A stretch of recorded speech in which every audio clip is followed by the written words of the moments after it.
Hello viewers, welcome back to my technology channel on YouTube, GTech. In this video, I'm going to review an electronic testing tool that I built to identify the lead that connects to the outer foil of those nonpolar capacitors for which the bands have not been marked. Yes, I'm talking about polyester capacitors, polystyrene capacitors, glass capacitors, ceramic capacitors, etc. It is very important to identify this because it seems to make a notable difference in the outcome or response of certain circuits if we connect these nonpolar capacitors backwards. This testing tool is based on a video by Mr. Carlson of Mr. Carlson's lab, a channel on YouTube that I viewed a few years back. Finally, I found some time to build this capacitor's band side lead identification equipment and test. I was very impressed by the results, and so I'm sharing my thoughts in this video. So here is the capacitor's band side lead identification and test equipment that I built based on Mr. Carlson's video. It's almost identical to his construction, but with 2-3 minor changes. The first change is that he has used SMD components in his build, because of which his box is slightly smaller. So in my case, I have used through-hole components, because of which the build is slightly large, but still it's very portable. The second change is he has used the battery inside the box itself. So in my case, I'm connecting the battery from the outside of the box through a DC socket. This is because whenever the battery drains, I don't want to open the box again. The third change is he is using a regular oscilloscope, whereas I'm using a cheap but effective oscilloscope with the model number DSO138, and it's working as desired. In this picture, you can see the inside of the box in my construction. I'm not going to explain in detail about how to build this project because Mr. Carlson himself has done it wonderfully in his video. Instead, what I'm going to do is I'm going to share the link of his video in the description and you can follow. Instead, let us test a couple of capacitors to see that this project works. Later, we will discuss about the usefulness and effectiveness of this project. So here is a mix of capacitors that I used for testing and validating this build. So as you can see, I have a few polyester capacitors, the green ones and the orange ones. I have ceramic capacitors, the blue ones. I have a styroflex capacitor here, and I also have a mylar capacitor, the brown one. So I tried testing these capacitors with this build, and now what we can do is we can pick up a couple of them and see how I tested them as per the instructions from Mr. Carlson. So other than that, I also want to share one more aspect. So I found it difficult to actually test and identify the leads, the band side leads of those capacitors which are above 0.47 microfarad.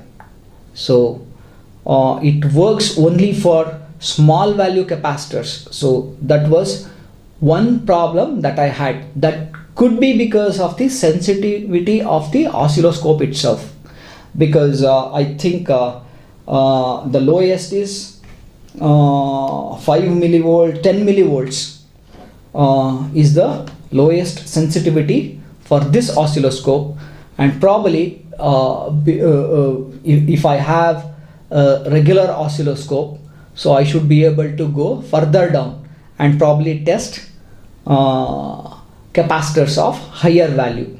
So that was one major issue that I had with this build.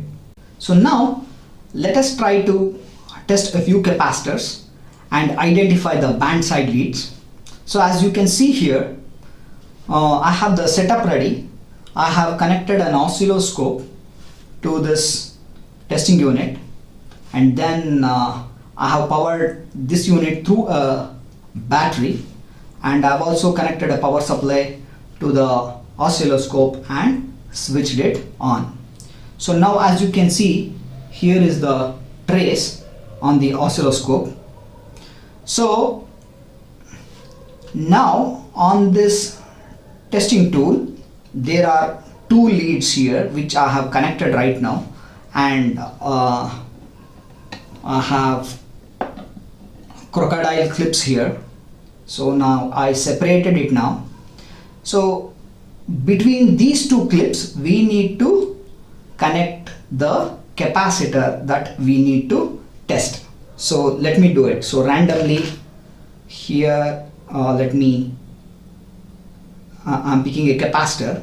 So it's 683, it means 0.068 microfarad.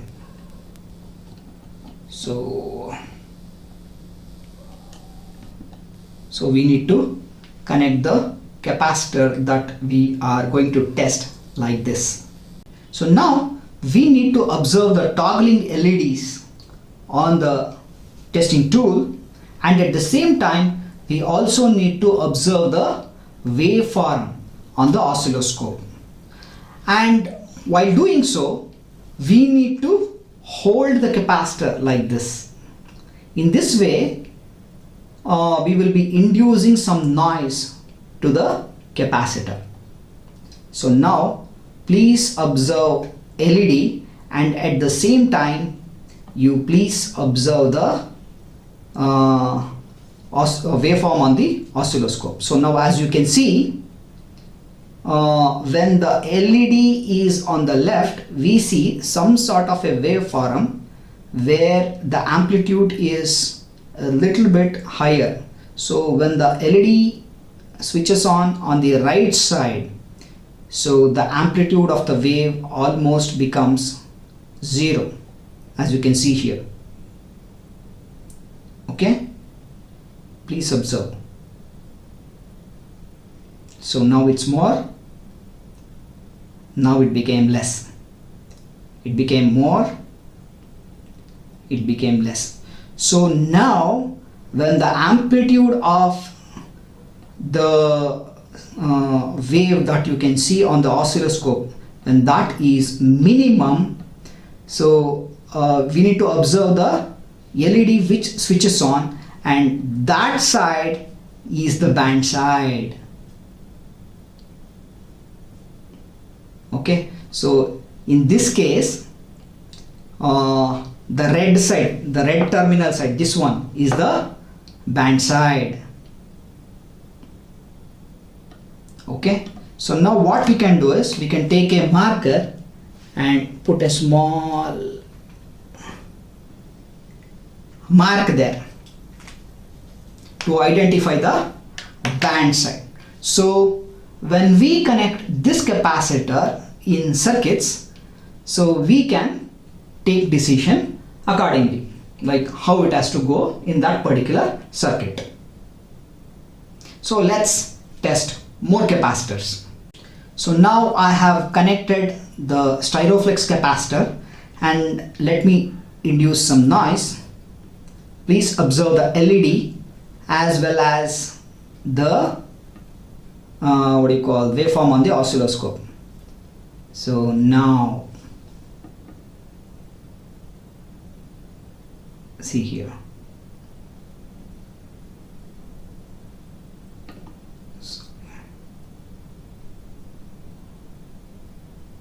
See here, when the LED is switching on the left side, the amplitude of the waveform is low. So which means the band side is on the left. So I can take a permanent marker or some marker and mark it like this, and this would be the band side, or this would be the side to which the outer foil is connected. So now as you can see here, I have connected the ceramic capacitor. So it's a 220 pf capacitor, so 2 to 1, So let me induce some noise and see like how it works.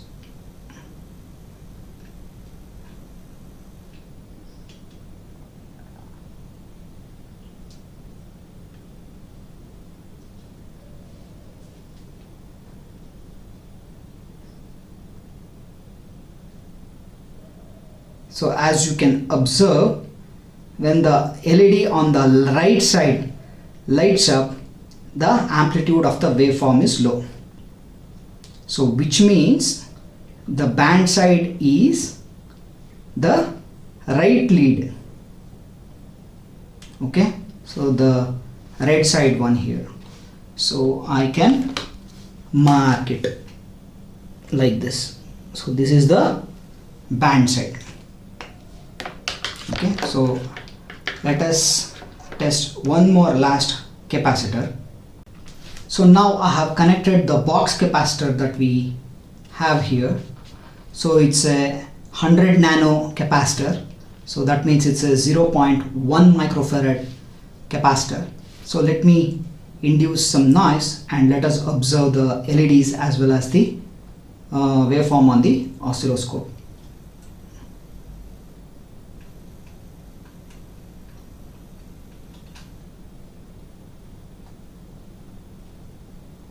So as you can see now, when the LED on the left side switches on, so we have higher amplitude. So when the LED switches on the right side, we have a lower amplitude waveform. So which means the band side lead is on the right side. Okay, so now what I'm going to do is I'm going to put a mark on the right side. So that is the band side. So this is how we identify the band side leads using this test equipment and very cost effective oscilloscope. So actually this equipment works by employing low frequencies within 100 Hertz to test these capacitors. So what I thought was, why do we need an oscilloscope? So instead, why can't we use a software oscilloscope in order to test this, in order to test the capacitors and find the the band side lead. So I installed a few softwares, for example RTA Trace or something like 2-3 software, Winscope, etc. So I installed those on my PC, and what I did was I made a cable such as this, okay, a BNC to stereo pin.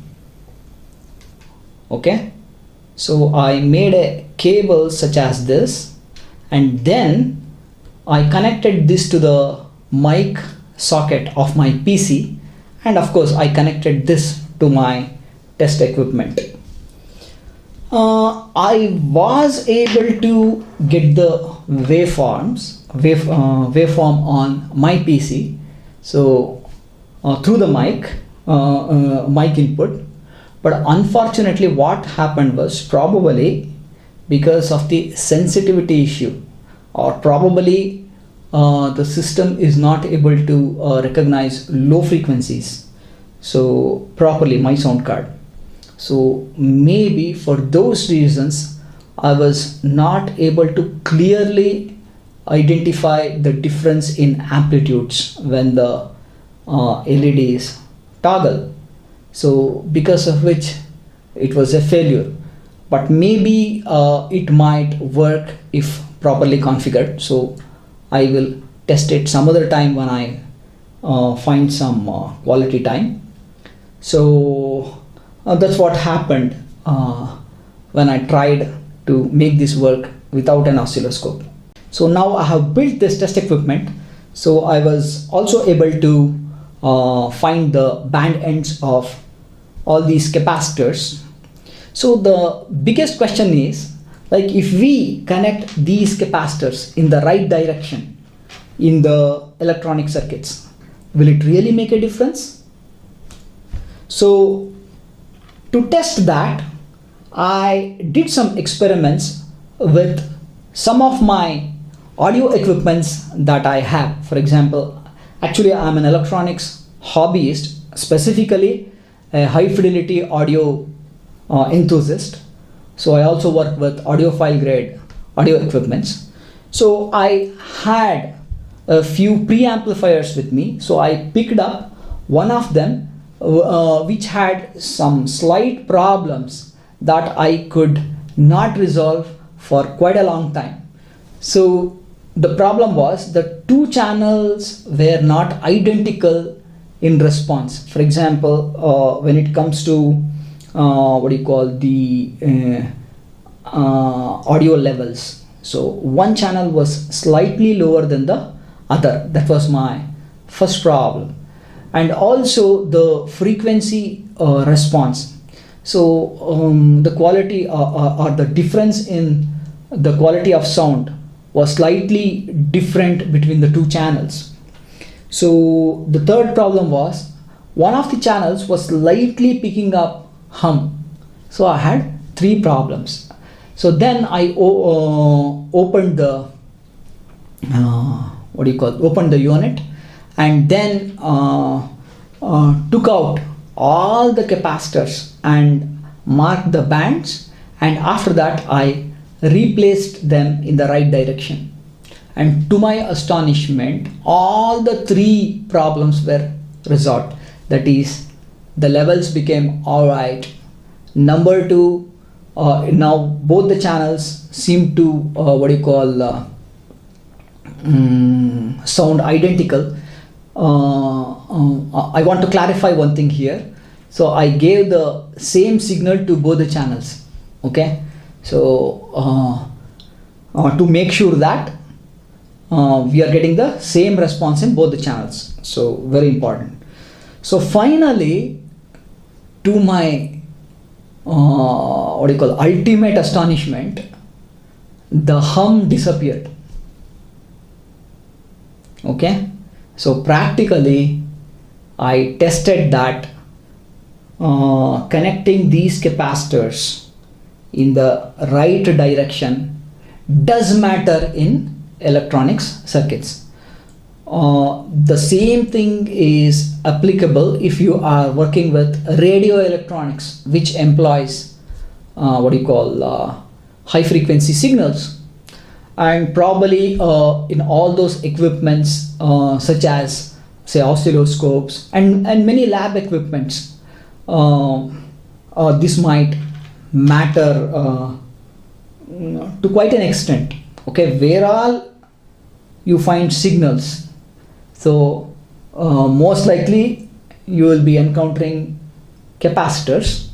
So when you encounter capacitors, if it is not in right direction, the circuit will not work in the optimal manner. So this is my practical experience. So this is why I suggest you to connect the capacitors in the right forward direction.